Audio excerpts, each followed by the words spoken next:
cracks during this presentation, please ignore that. So I'm going to tell you about something that I'm really passionate about, which is diet drinks.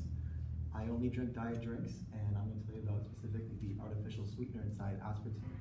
So aspartame was discovered in 1965 by a chemist that was trying to develop a medication for stomach ulcers. Partway through the synthesis, he took a break, read a newspaper, and licked his finger to flip the pages because safety wasn't much of a thing in the 60s. And he just tasted something really sweet, and he didn't know why. So he repeated the procedure, isolated the molecule, and just found out that it's an awesome artificial sweetener. His company patented the molecule and sold it under the brand name NutraSweet until the mid-90s when the patent expired.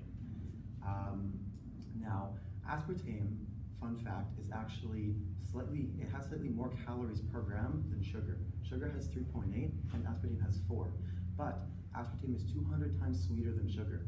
So think about how crazy that is, that 200 grams of sugar, a fifth of a kilogram, the equivalent in aspartame for sweetness is a single gram. That's how you can make something like this sugar-free, because you need like no aspartame inside of here to make it just as sweet. The way you synthesize aspartame is actually kind of an industry secret. Not much is known about it, because a lot of the companies like Pepsi, Coke, they keep it like really under wraps. So another thing that's interesting about aspartame is that it's actually like not very stable. It has a half-life of 300 days in like optimal conditions, which is a pH that's quite acidic, like in a drink, and at around room temperature.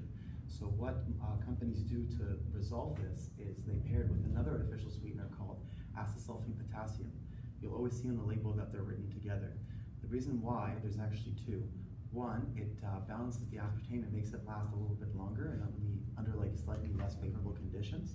And two, it corrects some of the sweetness, because aspartame on its own, it has a bit of an aftertaste that people really don't like. Like if you were to taste pure aspartame, it would taste like a bad kind of sweet.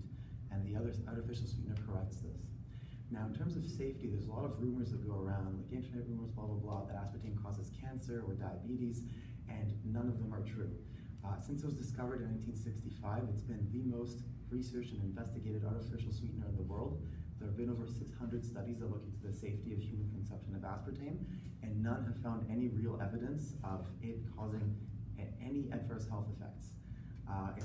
It's been approved by basically every food agency in the world, like the FDA, and some like agencies like the American Diabetic Association actually recommends aspartame as a healthy alternative, or less unhealthy alternative, to high fructose corn syrup. So for people with diabetes, people trying to get off sugar, drinking a diet drink is less bad for you than drinking a regular drink.